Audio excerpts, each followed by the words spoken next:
നമസ്കാരം. ഗാസയിൽ സമാധാനം പുനഃസ്ഥാപിക്കുന്നതിനായി രൂപീകരിച്ച ഗാസ സമാധാന സമിതിയുടെ പ്രവർത്തനം ആരംഭിക്കുകയാണ്. തുടക്കത്തിൽ 19ഓളം രാജ്യങ്ങളാണ് ഇതിൽ അംഗങ്ങളായിട്ടുള്ളത്. കഴിഞ്ഞ ദിവസം ലാവോസിൽ ചേർന്ന ലോക സാമ്പത്തിക ഉച്ചകോടിക്കിടെ അമേരിക്കൻ പ്രസിഡന്റ് ഡൊണാൾഡ് ട്രംപ് ഒരു പ്രഖ്യാപനം നടത്തിയിട്ടുണ്ട്. അതുതന്നെയാണ് ഇന്നേറെ ശ്രദ്ധേയമായി മാറുന്നത്. ട്രംപ് ഹമാസിന് അന്ത്യശാസനം നൽകിയിരിക്കുകയാണ്.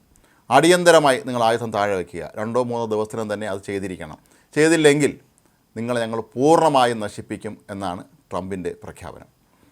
ട്രംപ് പറയുന്നത് ഏതാണ്ട് 59ഓളം രാജ്യങ്ങൾ ഇതിൽ ചേരാൻ ഇപ്പോൾ സന്നദ്ധത പ്രകടിപ്പിച്ചിട്ടുണ്ട്.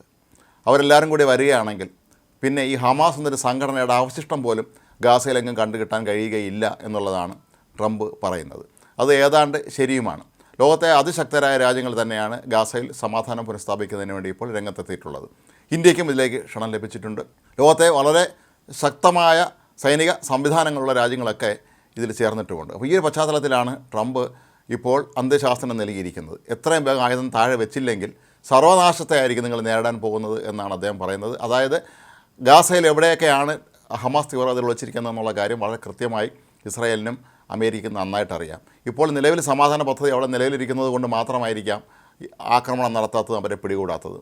അവർ ആയുധം താഴെ വെച്ചില്ലെങ്കിൽ, സമാധാന പദ്ധതിയുടെ ഭാഗമായി അവർ ആയുധം താഴെ വെച്ചില്ലെങ്കിൽ അവർക്ക് നേരെ, അല്ലെങ്കിൽ അവരുടെ തുരങ്കങ്ങൾക്ക് നേരെ, അവരുടെ പ്രധാനപ്പെട്ട ആസ്ഥാനങ്ങൾക്ക് നേരെ എല്ലാം തന്നെ വലിയ തോതിലുള്ള ആക്രമണം ഉണ്ടാകും എന്നുള്ള കാര്യം തീർച്ചയാണ്. കഴിഞ്ഞ ദിവസം കിഴക്കൻ ഇസ്രായേലിൽ ഐക്യരാഷ്ട്രസഭയുടെ കീഴിലുള്ള UNRWAയുടെ, അതായത് അവിടുത്തെ ഫലസ്തീനിലെ അഭയാർത്ഥികൾക്ക് വേണ്ടി പ്രവർത്തിക്കുന്ന സംഘടനയുടെ ഓഫീസ് ഇസ്രായേൽ ഇടിച്ച് നിരപ്പാക്കിയത്.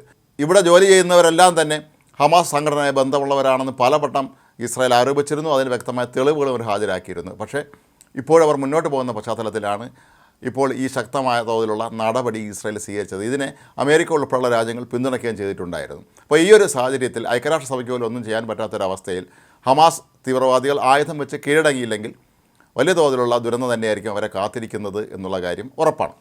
മാത്രമല്ല, ഇതിൽ വളരെ വിചിത്രമായൊരു കാര്യം, പാകിസ്ഥാൻ ഈ ദൗത്യസേനയിൽ ചേരാൻ നിർബന്ധിതരായിരിക്കുകയാണ്. നേരത്തെ തന്നെ ട്രംപ് ആവശ്യപ്പെട്ടിരുന്നു പാകിസ്ഥാൻ ഇതിൽ ചേരണമെന്ന്. പക്ഷേ പാകിസ്ഥാൻ വല്ലാത്ത ആശയക്കുഴപ്പത്തിലായിരുന്നു. കാരണം ഈ ദൗത്യസേനയിൽ ചേരുകയാണെങ്കിൽ ഇസ്ലാമിക രാഷ്ട്രങ്ങളുടെ മുഴുവൻ പിണക്കം നേരിടേണ്ടി വരും. പോയില്ലെങ്കിൽ അമേരിക്കയുടെ പിണക്കവും നേരിടേണ്ടി വരും. അമേരിക്കയുടെ പിണക്കം നേരിട്ടാലുണ്ടാകുന്ന ഭവിഷ്യത്ത് നന്നായിട്ട് അറിയാവുന്ന പാകിസ്ഥാനിലെ സൈനിക മേധാവിയായ അസീം മുനീർ ആകട്ടെ ഇതിന് പോകാൻ സന്നദ്ധത പ്രകടിപ്പിക്കുകയായിരുന്നു. പക്ഷേ അവർക്ക് ഇപ്പോഴും മറ്റൊരു പ്രതിസന്ധി അവിടെ അവശേഷിക്കുന്നുണ്ട്. ഈ പദ്ധതിയിൽ ചേരുന്ന രാജ്യങ്ങളെല്ലാം തന്നെ $100 ബില്യൺ കൊടുക്കേണ്ടതുണ്ട് ഈ സംഘടനയിലേക്ക്. അതിന് പാകിസ്ഥാന് കഴിയുമോ എന്നുള്ളതാണ് ചോദ്യം. കാരണം പാകിസ്ഥാൻ ഇപ്പോൾ തന്നെ പല അന്താരാഷ്ട്ര സംഘടനകളിൽ നിന്നും $7 ബില്യൺ കടമെടുത്ത് തിരികെ കൊടുത്തിട്ടില്ല. ഇതെങ്ങനെ വീട്ടിൽ വന്ന് ചിന്തിച്ചിരിക്കുമ്പോഴാണ് ഇത്തരത്തിലുള്ള ഒരു പുതിയ പദ്ധതി കൂടി രംഗത്തെത്തുന്നതും. ഇത് തങ്ങളുടെ തലയിലേക്ക് വീഴുമെന്ന് ഒരിക്കലും പാകിസ്ഥാൻ പ്രതീക്ഷിച്ചിരുന്നതുമില്ല. ഇവിടെ നിന്നെങ്കിലും പൈസ സംഘടിപ്പിച്ച് ഇത് പദ്ധതിയിൽ ചേർന്നില്ലെങ്കിൽ അമേരിക്ക തങ്ങളുടെ ശത്രുവാകും എന്നും പിന്നീട് അതുണ്ടാക്കുന്ന പ്രത്യാഘാതങ്ങൾ വലുതായിരിക്കുമെന്നും അസീം മുനീറിനും അവിടുത്തെ ഭരണാധികാരികൾക്ക് നന്നായിട്ട് അറിയുകയും ചെയ്യാം. അപ്പോൾ ഈ ഒരു അവസ്ഥയിൽ അവർ എങ്ങനെയെങ്കിലും പണമടച്ച് ഇതിൽ അംഗത്വം നിലനിർത്താൻ തന്നെയായിരിക്കാം ശ്രമിക്കുക. ഇന്ത്യ ഇനി നിലപാട് വ്യക്തമാക്കിയിട്ടില്ല. ഇന്ത്യയും തീർച്ചയായും ഒരുപക്ഷേ ഇതിൽ സൈനികരെ അയക്കുകയോ അതുപോലെയുള്ള പ്രധാനപ്പെട്ട ദൗത്യങ്ങളൊക്കെ തന്നെ പങ്കെടുക്കുകയോ ചെയ്യാനുള്ള സാധ്യതയുണ്ട്. കാരണം ഇന്ന് ലോകത്തെ ഏറ്റവും വലിയ പ്രതിരോധ ശക്തികളിൽ ഒന്ന് ഇന്ത്യ തന്നെയാണ്. ആ നിലയ്ക്ക് ഗാസയിൽ സമാധാനം പുലർത്തുക, ഗാസയിൽ സമാധാനം പുനഃസ്ഥാപിക്കുക എന്നുള്ളത് ഇന്ത്യ ഉൾപ്പെടെയുള്ള ലോകരാജ്യങ്ങളുടെ എല്ലാവരുടെയും തന്നെ ആവശ്യമാണ്.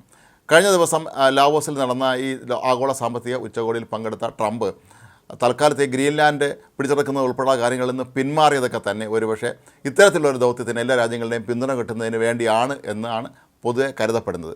ലോകത്തെ പ്രധാനപ്പെട്ട രാജ്യങ്ങളെല്ലാം തന്നെ ഒന്നിച്ചു നിന്നുകൊണ്ട് ഇതെങ്ങനെയെങ്കിലും ഈ പ്രശ്നത്തിൻ്റെ പരിഹാരം കാണണം, ഗാസയിൽ സമാധാനം പുനഃസ്ഥാപിക്കണം, അവിടുത്തെ മനുഷ്യരുടെ, സ്ത്രീകളുടെയും കുട്ടികളുടെയും ഒക്കെ തന്നെ ജീവൻ രക്ഷിക്കണം. എത്രയോ ആയിരങ്ങളാണ് ഇതിനോടകം കൊല്ലപ്പെട്ടതെന്നുള്ളത് കൊണ്ട് തന്നെ ഈ അടിയന്തര പരിഹാരമാണ് എല്ലാവരും ആഗ്രഹിക്കുന്നത്. പക്ഷേ ഹമാസ് ആകട്ടെ പരസ്യമായി തന്നെ തങ്ങൾ ആയുധം താഴെ വയ്ക്കില്ല എന്ന് പലതവണ പ്രഖ്യാപിച്ച് കഴിഞ്ഞിട്ടുണ്ട്. ഈ ഒരു സന്ദർഭത്തിലാണ് ട്രംപിൻ്റെ ഈ ഒരു ഭീഷണി വരുന്നത്.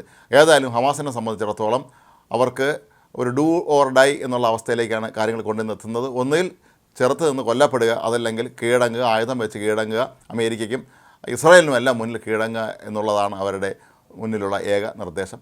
അവരതിന് തയ്യാറാകുമോ എന്നുള്ള കാര്യം ഇനിയും വ്യക്തമല്ല. ഏതായാലും ഡൊണാൾഡ് ട്രംപ് വളരെ ശക്തമായ നിലപാട് തന്നെയാണ്. എന്തായാലും ഹമാസ് തീവ്രവാദ സംഘടനയെക്കുറിച്ച് അദ്ദേഹം എപ്പോഴും പറയാറുള്ളത് പോലെ വളരെ മോശമായ, വെറും പിശാചുക്കൾ അല്ലെങ്കിൽ ചെകുത്താന്മാരുടെ സംഘടനയാണെന്നൊക്കെയാണ് അദ്ദേഹം പലപ്പോഴും അവരെ കളിയാക്കാറുള്ളത്. കശാപ്പുകാരുടെ സംഘടന എന്ന് വിളിക്കാറുണ്ട്. അപ്പോൾ അങ്ങനെയുള്ള ഹമാസിനെ പൂർണ്ണമായും നിർമ്മാർജ്ജനം ചെയ്യുന്നതിൻ്റെ ഭാഗമായിട്ട് തന്നെയാണ് ഇത്രയും രാജ്യങ്ങളെ കൂടെ നിർത്തുന്നത്. ഇവരെല്ലാവരും കൂടെ ഒന്നിച്ച് ചേർന്നാൽ പിന്നെ ഹമാസിന് നിൽക്കക്കള്ളിയില്ല എന്നുള്ള കാര്യവും ഹമാസിനും അറിയാം.